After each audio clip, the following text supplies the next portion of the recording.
Kalėdinė talka mes darom vyksta jau ne pirmi metai. Šiemet gražaus oro dėka susirinko nemažai žmonių ir mes tvarkėm pakraštį sodo. Ir iš tikrųjų daug šiukšlių buvo prisikaupę ir padarėm nemažą darbą išvalydami tą sodo dalį.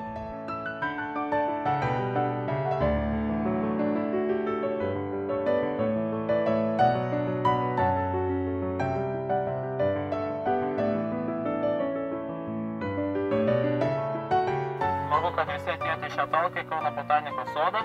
Na ir mes darom kaip organizatoriai, turim rėmėją Clean, su kuriuo keliausim valyti botanikos sodo oranžerijos langų.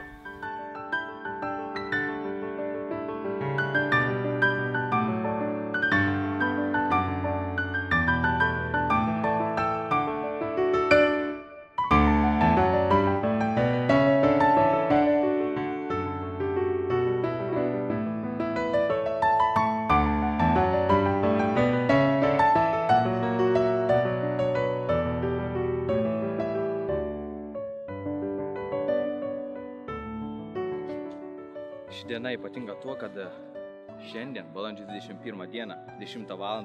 Visa Lietuva vienu metu tvarkosi. Ne tik tai Kauno botanikos sodas valomas, yra valoma daugiau kaip 26 taškai per Kauno miestą. Nu, ši vieta pasirinkta todėl, kad Kauno botanikos sodo pakraščiuose yra kur šiukšlių užsilikusi. Tiesiog, kadangi ši vieta kuo toliau, to daugiau lankytojų sulaukia, tai nusprendėm, kad reikia išvalyti.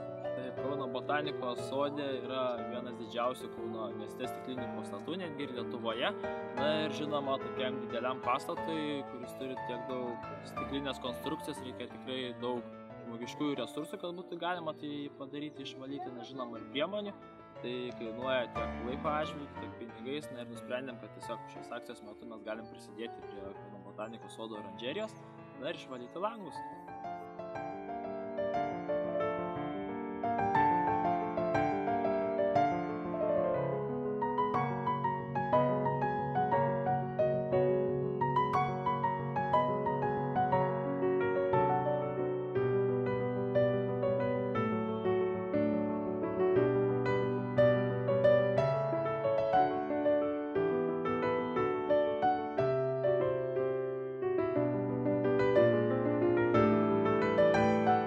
Organizaciją darom ir mūsų rėmėjas Clean, Kauno botanikos sodui dovanojam Clean valiklių oranžerijos priežiūros. Valiau!